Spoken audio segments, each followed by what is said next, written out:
에세이를 좋아해서 에세이를 쓰고 있는 에세이스트 지망생의 에세이 추천. 제가 독서의 세계에 발을 들이게 된 게 에세이 때문이었거든요. 에세이를 읽고 책에 관심이 생겼고 책을 좋아하게 됐고 지금도 되게 장르 중에 에세이를 정말 많이 읽고 있을 정도로 제가 에세이를 되게 좋아하는데 오늘은 제가 친구들에게 개인적으로 선물할 때 사는 그런 책들을 여러분들한테 소개해드리고 그리고 선물은 아니지만 나만 알고 싶은 개인적으로 정말 애정하는 에세이까지 총 6권을 오늘 소개하려고 합니다. 자기가 좋아하는 에세이 장르라는 게 있잖아요. 저는 제가 좋아하는 에세이들을 이렇게 분석을 해본 결과 사랑이랑 돌봄이라는 주제로 귀결이 되더라고요. 사랑이 담긴 돌봄의 어떤 모습들을 볼 때 그런 걸 발견할 때 아, 이 책을 되게 읽길 잘했다. 아, 이런 게 바로 에세이지. 이런 생각을 하게 되더라고요, 제가. 약간의 인문학적 성찰을 할 수 있는 에세이도 되게 좋아합니다. 그래서 인문학이나 철학 이런 쪽으로도 많이 찾고는 해요. 그래서 오늘 제가 소개할 6권의 책들도 사랑과 돌봄이라는 주제를 가진 책이라는 걸 알아두셨으면 좋겠습니다. 네, 첫 번째 책은 에리 브롬의 우리는 여전히 삶을 사랑하는가? 라는 책입니다. 일단 이 책은 제가 가장 최근에 선물을 한 책이기도 하고요.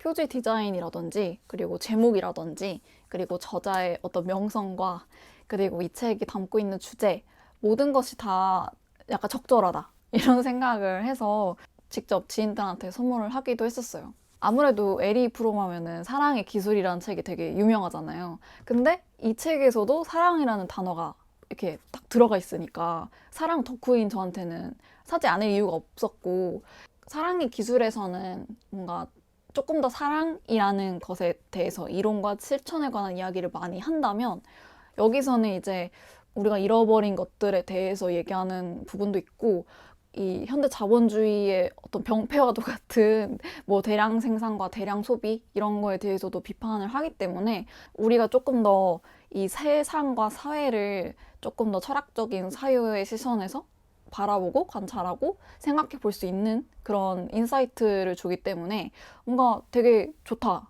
이런 생각이 들어서 우리가 막 찾고자 하잖아요. 아, 도대체 우리 어디서 사랑을 찾아야 되는가? 우리 삶의 의미는 무엇인가? 사랑을 주고받으려면 어떻게 해야 하는가? 이런 답을 굉장히 찾는데 그런 면에서 되게 좋은 인사이트를 얻기도 했고 삶에 대해서 좀 실존적인 의미 많이 고민을 하는 그런 지인들이 있다면 저는 이런 책을 좀 추천을 하는 것 같아요. 네, 두 번째 책은 이스라 작가님의 심신단련이라는 산문집입니다. 친구들한테 에세이 추천해줘 라고 이제 부탁을 들었을 때 가장 많이 언급을 하기도 하고 추천을 가장 하고 싶은 그런 책 중에 하나예요. 두께도 적당하고 그리고 이 책이 가지는 주제도 되게 요즘의 청년들이나 제가 선물하고자 하는 사람들에게 되게 필요하지 않나 이런 생각이 들어가지고 이 책을 많이 제가 애정을 하는데요. 초반부에 운동에 관한 이제 에피소드를 많이 적으셨어요. 읽는데 이 책에서 그런 말이 나와요. 어색해지는 것은 두렵지 않다. 이런 말이 나오는데 되게 저한테 필요한 말이 나와가지고 문장을 되게 치게 되는 글이었어요. 제가 혼자 하겠습니다. 괜찮습니다.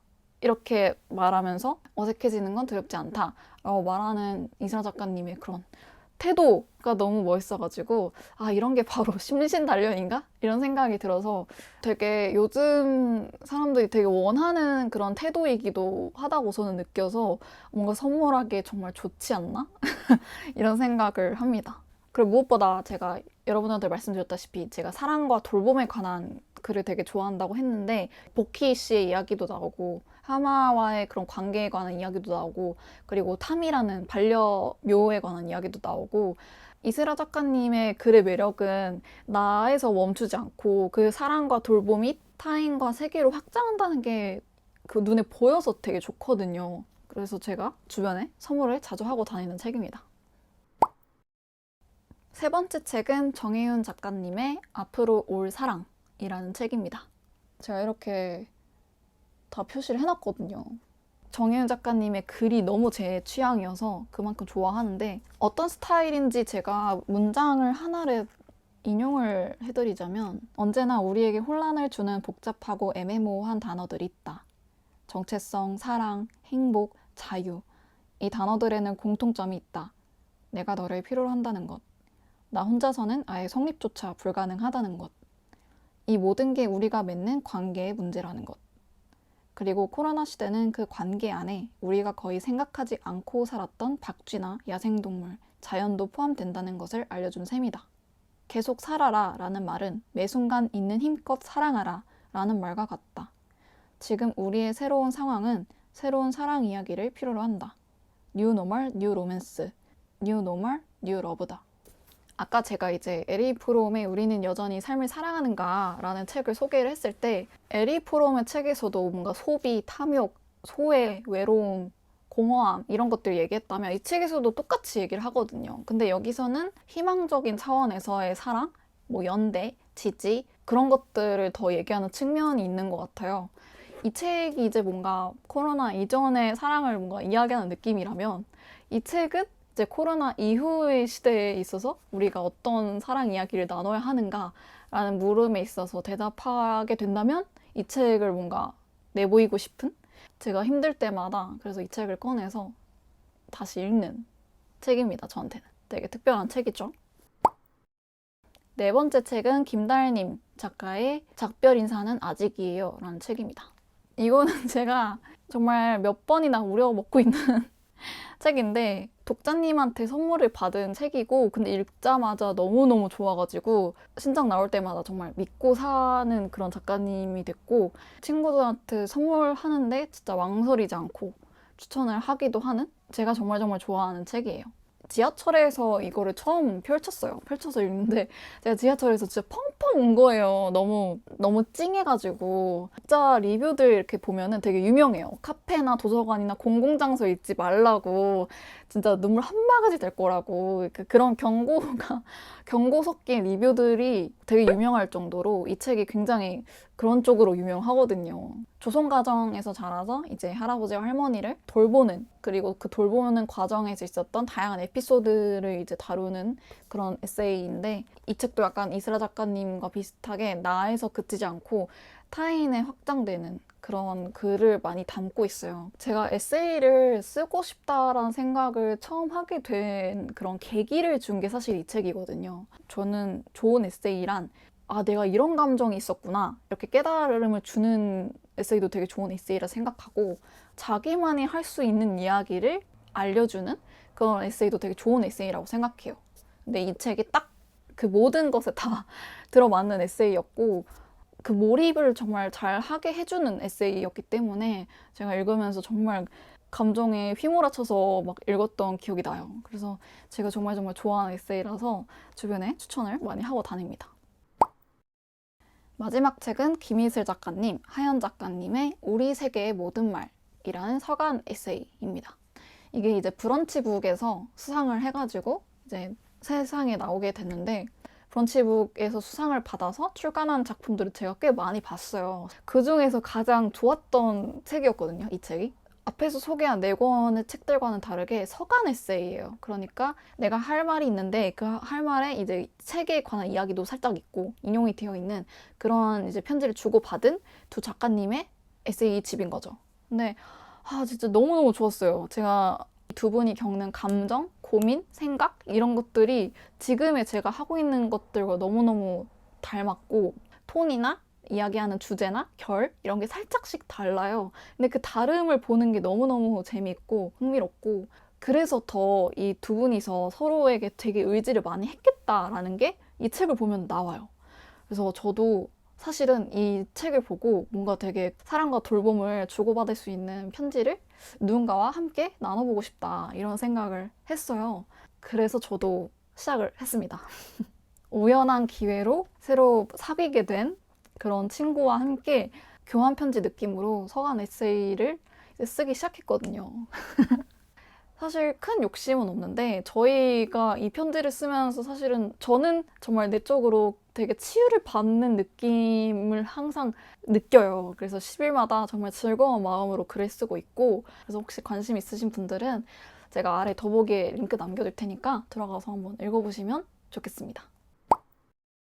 마지막으로 제가 선물은 하진 않지만 세상에 알리고는 싶은데 뭔가 나만 알고 싶은 에세이를 마지막으로 소개해드릴까 합니다. 부희령 작가님의 무정 에세이라는 책입니다.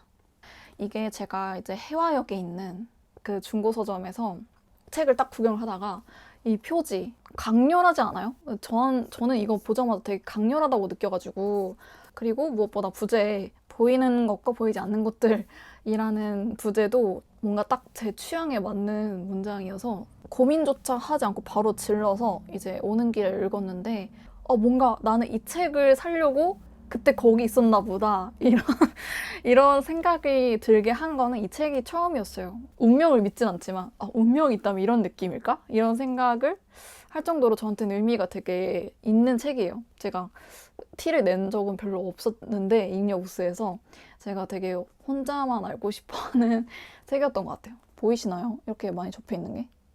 제가 되게 여러 번 읽어서 살짝 너덜너덜해진 것도 있고, 생각보다 저의 그런 관심사나 저의 사상적인 면에서도 되게 닮았다 해야 되나? 배울 점들이 되게 많았고, 뭔가 비거니즘적인 가치관도 있는 것 같아서 보면서 와, 너무 멋지다 이런 생각을 하게 되더라고요. 제가 되게 좋아하는 글이 있어요.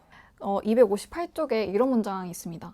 치료약이 있다면 질이 멸렬할 줄 알았으나 뜻하지 않게 한방눈이 쏟아진 크리스마스에 받은 선물 같은 선의일 것이다. 내가 당신의 가족이고 친구이고 직장 동료라서 얻을 수 있는 이득 말고 언젠가는 다시 돌아올 호의나 회계장부 속에 기록해둘 친절 말고 이따금 나의 깔끔한 합리성을 무너뜨리고 싶다. 타인의 작은 허물에 눈 감는 어수룩함. 살다 보면 어느 정도 손해는 어쩔 수 없다는 체념. 햇빛이나 바람처럼 목적 없이 흩어지고 퍼져나가는 선량함. 그런 마음들 없이 내가 잘 지낼 수 있을까? 평범한 사람들 간에 오고 가는 되게 사소한 선의? 이런 것들을 되게 잘 포착해 내시기 때문에 그런 평범한 일상 속의 가치들, 선의들 이런 걸 좋아하시는 분들이라면 되게 읽으면서 밑줄을 많이들 치실 것 같다라는 생각이 들어요. 네, 그래서 오늘 제가 주변에 선물하고 싶은, 그리고 이제 나만 알고 싶은데 너무너무 세상에 알리고 싶은 무정 에세이까지 총 6권의 에세이를 오늘 소개를 했습니다. 여러분은 이제 주변에 에세이나 책을 선물할 때 어떤 기준으로 선물하는지도 궁금하고, 여러분들이 좋아하는 에세이는 무엇인지도 궁금하니까요. 댓글에 많이들 남겨주시고, 그럼 저는 또 다른 영상으로 찾아오도록 하겠습니다. 안녕!